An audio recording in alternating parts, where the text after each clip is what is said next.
Houthi के हमलों के बाद इजराइल का बदला 1800 किलोमीटर दूर यमन में भीषण स्ट्राइक। हूती के बुनियादी ढांचे पर भीषण हमला। यमन के होदेइदा में आईडीएफ की एयर स्ट्राइक।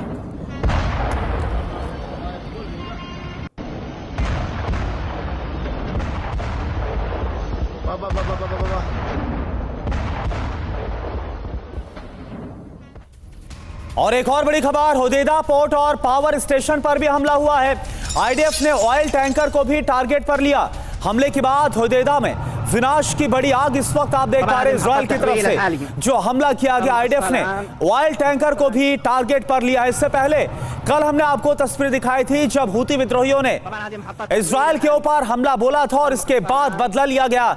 इजराइल ने होदेइदा पोर्ट पर आईडीएफ का यह हमला और इसके बाद चारों तरफ आग ही आग आपको नजर आ रही है।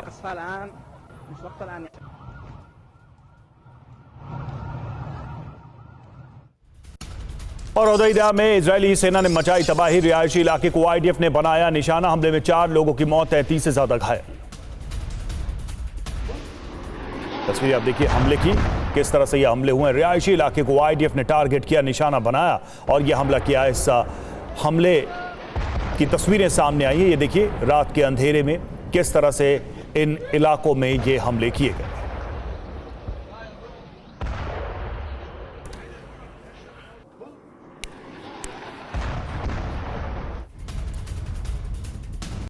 और देखिए एक और बड़ी खबर, हूती के खिलाफ आईडीएफ का बड़ा ऑपरेशन। इजरायली सेना ने हूती के ठिकानों पर हमला किया। पोर्ट पर धमाके के बाद भीषण आग लग गई। इजरायली हमले से हूती को बड़ा नुकसान हुआ है।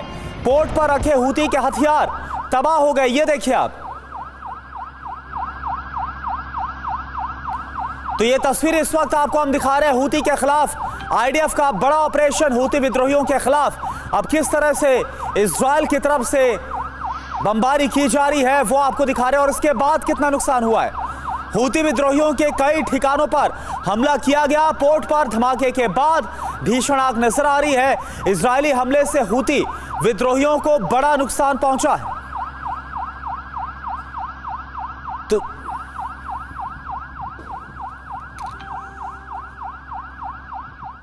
और अब आपको बताते हैं इजरायल ने यमन में कहां-कहां ये अटैक किए हैं, कहां-कहां ये हमले किए हैं। तो यमन जंग का नया मोर्चा बन चुका है और देखिए 1800 किलोमीटर दूर यमन में बमबारी की गई है। 15 फाइटर जेट से ये स्ट्राइक की गई है। रास्ते में फाइटर को रिफ्यूल किया गया। 10 जगहों पर भीषण एयर स्ट्राइक की गई।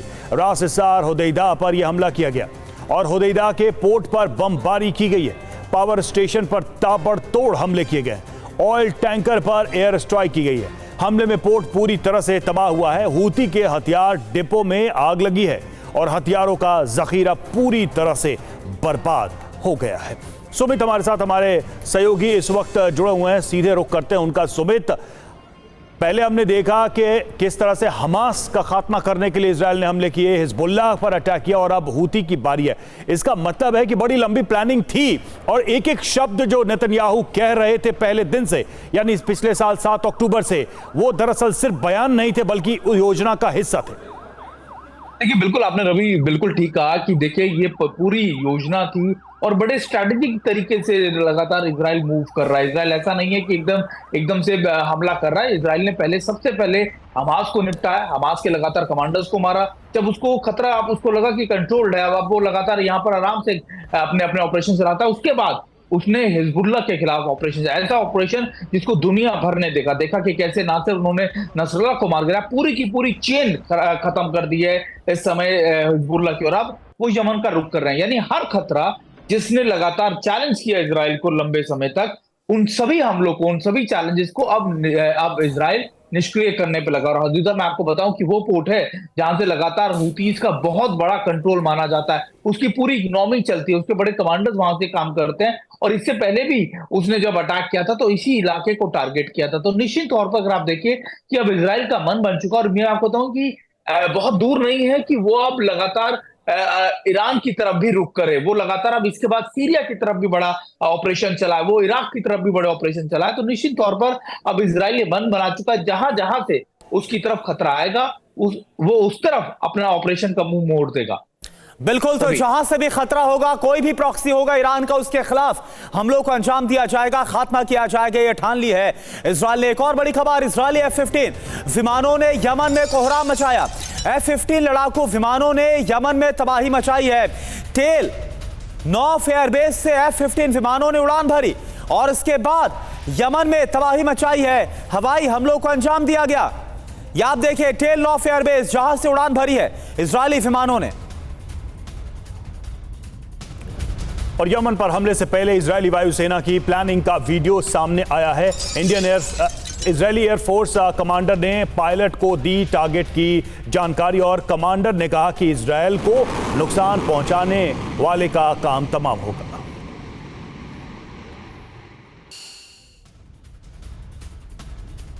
और देखिए, एक और बड़ी खबर, आईडीएफ चीफ ऑफ स्टाफ की हूती को चेतावनी, हमने यमन पर हमला किया है।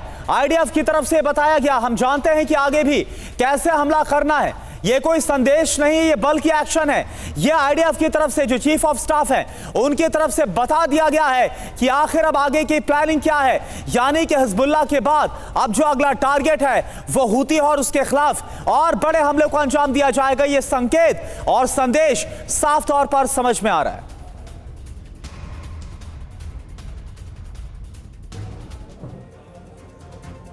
तो तेल अवीव पर हूती ने हमला करके इजरायल को हमले की दावत दे दी थी। इजरायल ने उसी दिन हूती के खात्मे के लिए पूरी स्क्रिप्ट को लिख दिया था। इजरायल ने कैसे हमले को किया, इस ग्राफिक्स के जरिए आपको समझाते हैं। यमन पर एयर स्ट्राइक जो की गई है वो आप जरा देखिए, कैसे हमले को अंजाम दिया गया। आईडीएफ की सटीक प्लानिंग सामने आई है। हूती के ठिकानों की खुफिया जानकारी को इकट्ठा किया गया, टारगेट की पहचान करके हमले को अंजाम दिया गया। हमले के लिए वायु सेना को चुना गया है। F-15 से हमले की तैयारी बाकायदा की गई, पायलट को टारगेट की ब्रीफिंग दी गई। एक साथ यमन के 2 शहरों पर हमला बोला गया। कहां पर? रास, इसरार और होदेदा शहर पर बमबारी की गई। 10 से ज्यादा ठिकानों पर एक साथ F-15 के जरिए एयर स्ट्राइक को अंजाम दिया गया। और यमन पर हमले के बाद रक्षा मंत्री योव गैलेंट ने किया कमांड सेंटर का दौरा। गैलेंट ने वायुसेना के कमांडर से बात की है और इजरायली एयरफोर्स के कमांडर से गैलेंट ने कहा कि हमारे लिए कोई भी लक्ष्य दूर नहीं, यह हमला ईरान के लिए संदेश था। आईएफ का बयान।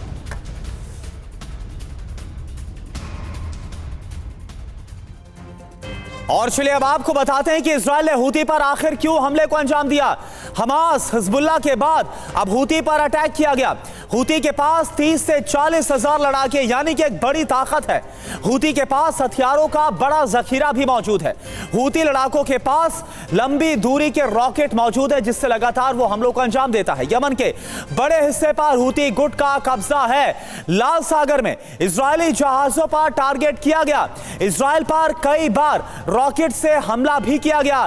प्रॉक्सी संगठन ईरान के मोहरे के तौर पर हूती विद्रोही काम करते हैं। प्रॉक्सी संगठनों से इजरायल पर हमले लगातार ईरान करवाता है। सुमित चौधरी इस वक्त हमारे साथ जुड़े हुए हैं। सुमित, यानी कि जो चीफ ऑफ स्टाफ है आईडीएफ के, उनका संकेत साफ है कि हिजबुल्लाह की 70% से ज्यादा ताकत को खत्म करने के बाद अब हूती विद्रोहियों की ताकत का खात्मा करना है।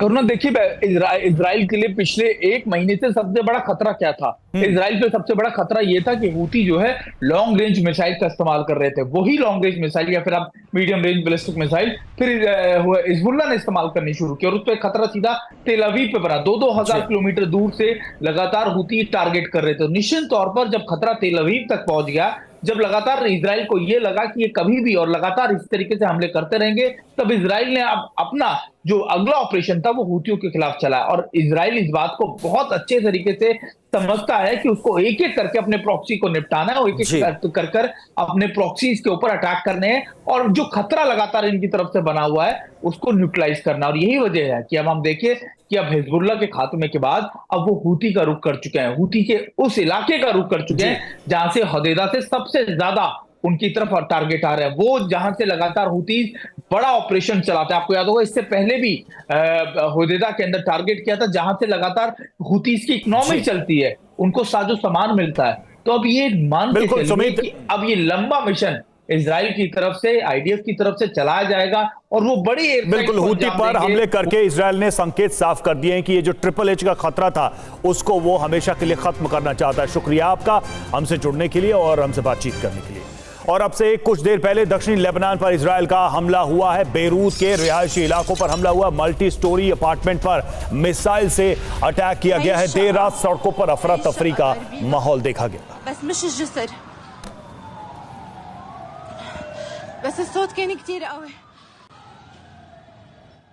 और एक और बड़ी खबर, लेबनान में इजरायली सेना ने आज भी बमबारी की है। साउथ लेबनान के कई इलाकों पर बम गिराए गए हैं। हिजबुल्लाह के लड़ाकों को निशाना बनाया गया। ये देखिए आप तस्वीर आपको दिखा रहे हैं साउथ लेबनान की, जहां पर एक बार फिर से आईडीएफ की तरफ से बमबारी की गई।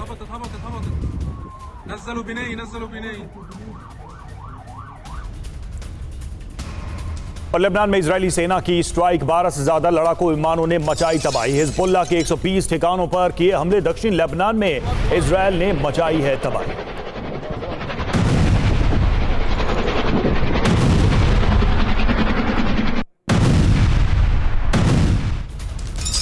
और देखिए एक और बड़ी खबर, इजरायल ने रिहायशी इलाकों को भी टारगेट पर लिया।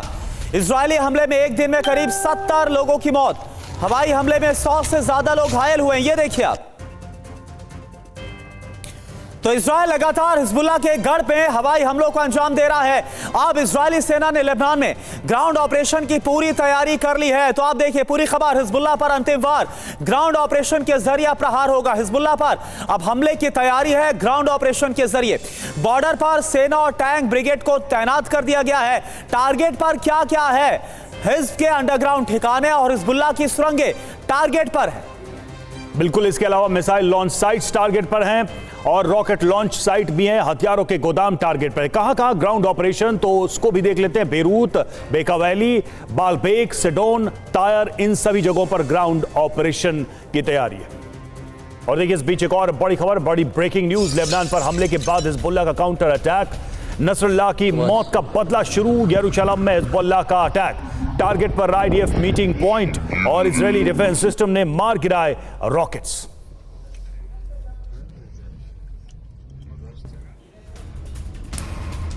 और एक और बड़ी खबर है, इजरायल से यरूशलेम में बैलिस्टिक मिसाइल से हमला किया गया। हिजबुल्लाह ने तीसरी बार दागी है बैलिस्टिक मिसाइल। यरूशलेम में पहली बार बैलिस्टिक मिसाइल से हमला किया गया। इजरायली डिफेंस सिस्टम ने इस बैलिस्टिक मिसाइल को मार गिराया। यानी कि हिजबुल्लाह हार मानने को तैयार नहीं है। भले ही उसके चीफ की मौत हो गई हो, लेकिन इसके बावजूद भी बड़े हमलों को अंजाम दिया जा रहा है। एक्सक्लूसिव तस्वीरें।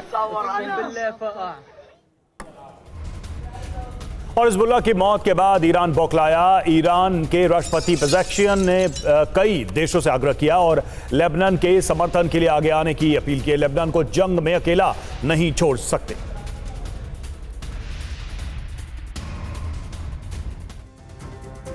तो अब देखिए सवाल यह है कि आखिर ईरान का अगला कदम क्या होगा, क्योंकि ईरान जो है वो आग बबूला हो रहा है इजराइल से।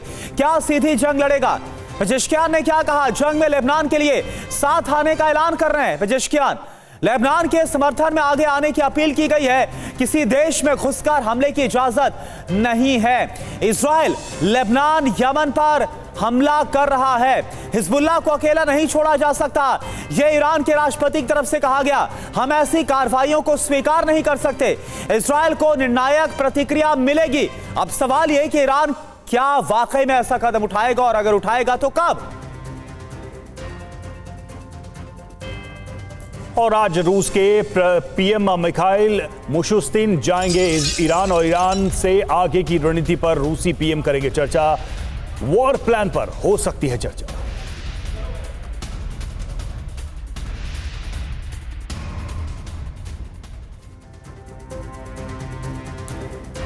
तो रूस के ईरान दौरे की खबर से मिडिल ईस्ट में तनाव और ज्यादा बढ़ गया। अगर रूस अमेरिका आमने सामने आते हैं तो ईरान इजराइल जंग में कौन किसके साथ होगा, यह आपको फटाफट से बता देते हैं। ईरान के साथ कौन नजर आ रहा है?